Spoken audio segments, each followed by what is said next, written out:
UFC heavyweight Tanner Boser, thank you so much for coming on the show. How's life right now? It must be unusual times for you, just like everybody else. Yeah, things are going well considering. It's unusual times for everybody, but we got the word that the gym's opening back up here in Alberta on Friday. So we'll be back to semi-normal, I suppose, then.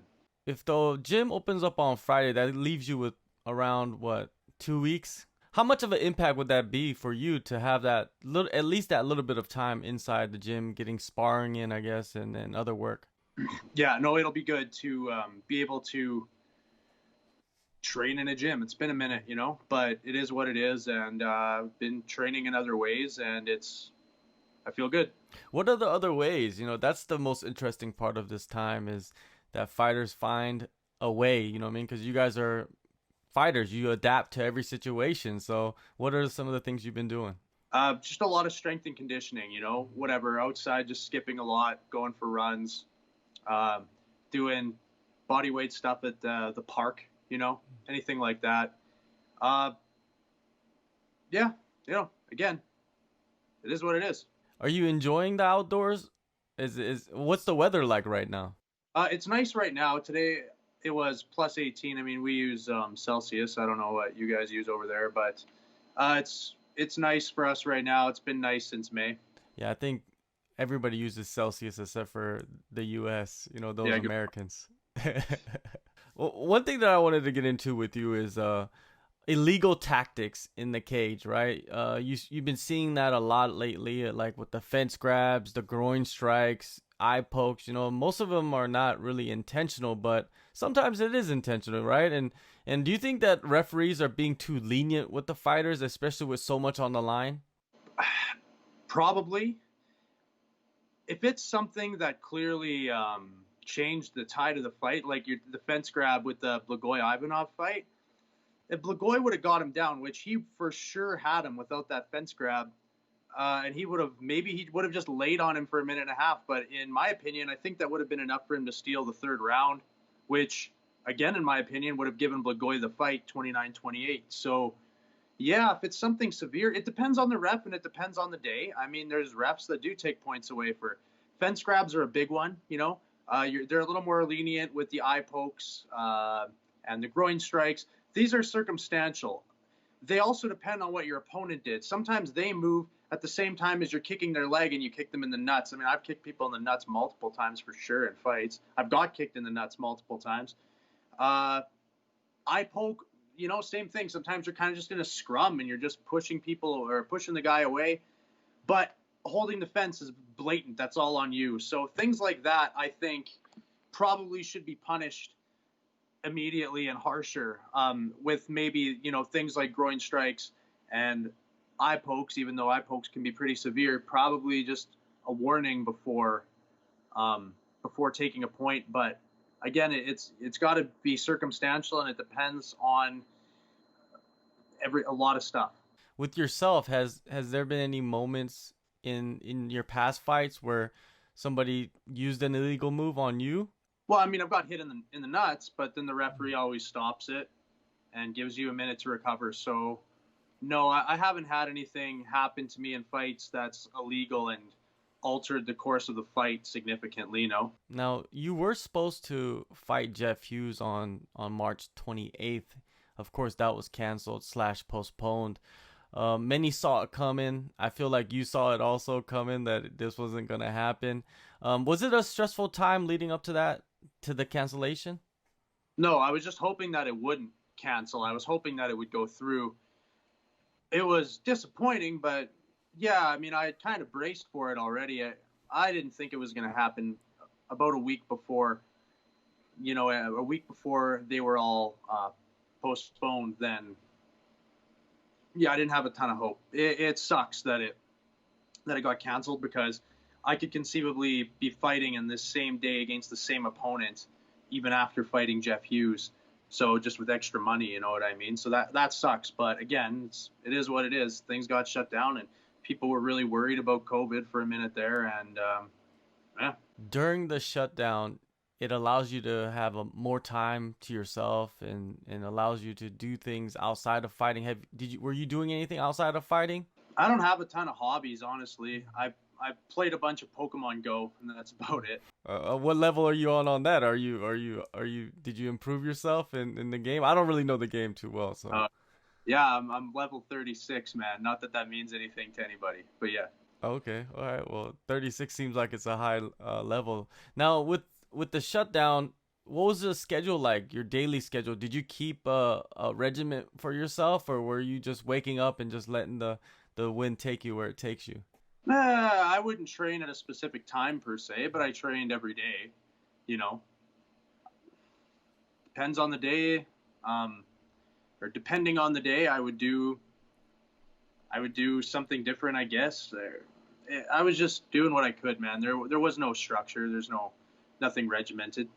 When did you put in some structure to your training? Did your coaches and did you get with your coaches and decide, okay, now the fight is announced, we need to get a certain kind of schedule going on, or are you still kind of doing it on your own? Yeah, I'm still kind of doing it on my own until the gyms open up on Friday. Then we can finally get some stuff going there.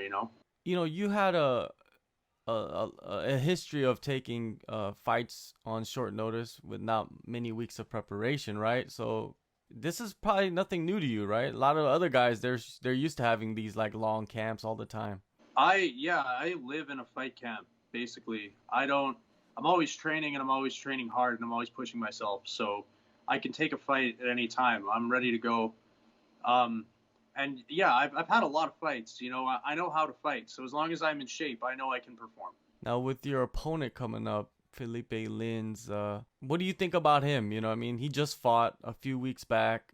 Taking fights like that back to back after you went 15 minutes, hard 15 minutes, is that smart? Yeah, I don't think he took any serious damage in that fight. I think he's probably 100% right now. There was very little there that would have affected him for a long time. I think it's fine. It's probably smart. As a matter of fact, he's still in shape. He could. There wasn't even enough time for him to get out of shape. So yeah, I don't think there's anything wrong with it. He lost a close enough decision, and then he decided that he wanted to try and erase that memory as quickly as possible, and he wanted to try and net another paycheck. Which again, I can't fault the guy for it. Yeah, yeah, definitely. You got to get that paycheck, especially nowadays. What is your I know you work. You probably haven't been working, right? So you've pretty much focused full time on your training. Yeah, I already focused full time on my training. Like I was working, but I mean, I'd work a few nights on the weekend, just working as like a bouncer at clubs.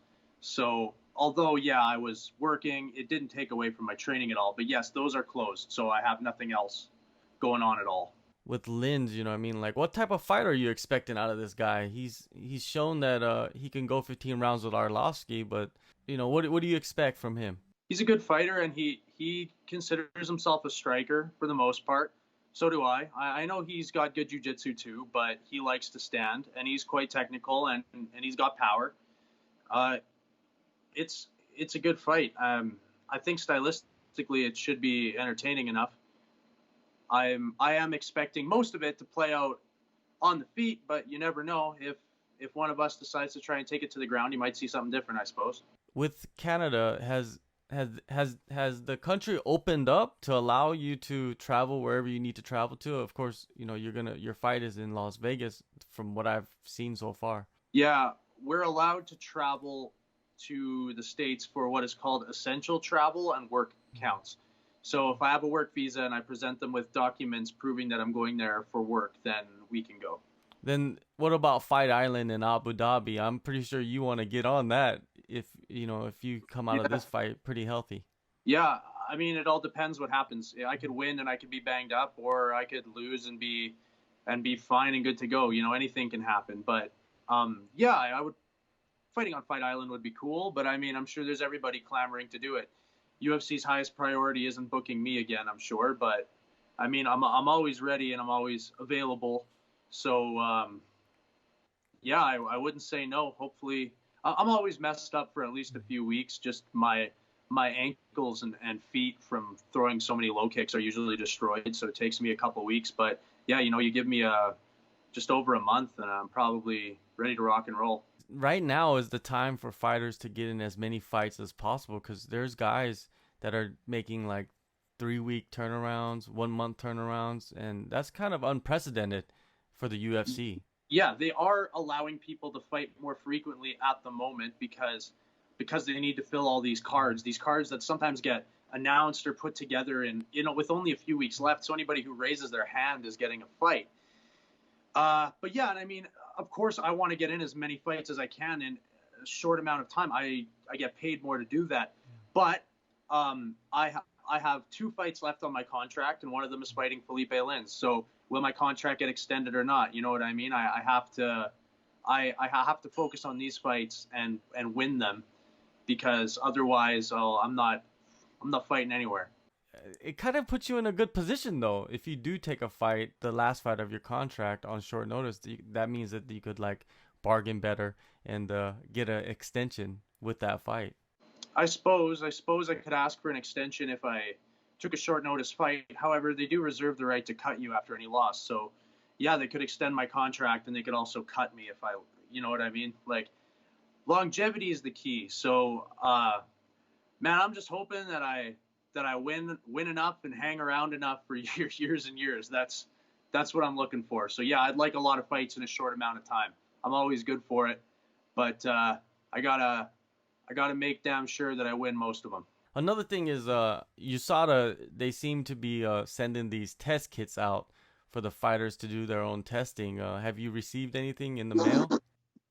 That's the dumbest shit I've ever fucking heard. No, I didn't receive one. But are you fucking kidding me? If someone's on steroids, they're not gonna piss on their own kit. They're just gonna get their roommate or their dad or fucking anyone to pee in the fucking cup. That is ridiculous. I realize that they can't be in the bathroom with you or something because of COVID regulations. Maybe it's not allowed for them to be, you can't be within 6 feet of someone you don't live with or whatever. So, I mean, yeah, I guess they can't. I haven't been tested for this camp. I was tested multiple times for the last one, but I mean, I'm not on steroids. Fuck, I'm 240 and not ripped. So you know what I mean? But like, yeah, that's a waste of resources, because nobody who's going to test positive for anything is going to be honest about it. That's the stupidest shit I've ever heard. It's a big part of why a lot of fighters, they want to compete for the UFC, is because of USADA. And it seems like USADA is non-existent during this period, and you can't really blame them too much. But yeah, these home test kits that I saw a picture of, it's kind of a weird thing right there. Yeah, I mean, look, like, if someone's on steroids, I'll fight them anyway. I fought in Russia for a majority of my career, and everybody over there is on juice. I don't fucking care. But the fact that USADA's pretending that people are going to use these kits on, could you imagine if somebody actually did it and tested positive? Like, what kind of fucking idiot would that be? Man, that's something else. I didn't know that they were sending out those test kits, but that is seriously just fucking dumb. Yeah, well, hey, hopefully this stuff gets all figured out and they can start testing again properly.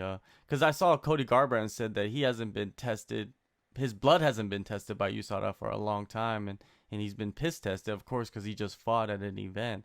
So I wonder what that situation is right now. It's very confusing, but man, you got a fight coming up on in a couple weeks. It's a pretty good fight. It's a great opponent. It allows you to like show your skill set and get back in that win column. Tanner, thank you so much for the time. Enjoy the fight and enjoy life, man, because that's all you can do right now. That's it, man. Thanks a lot. Appreciate the interview.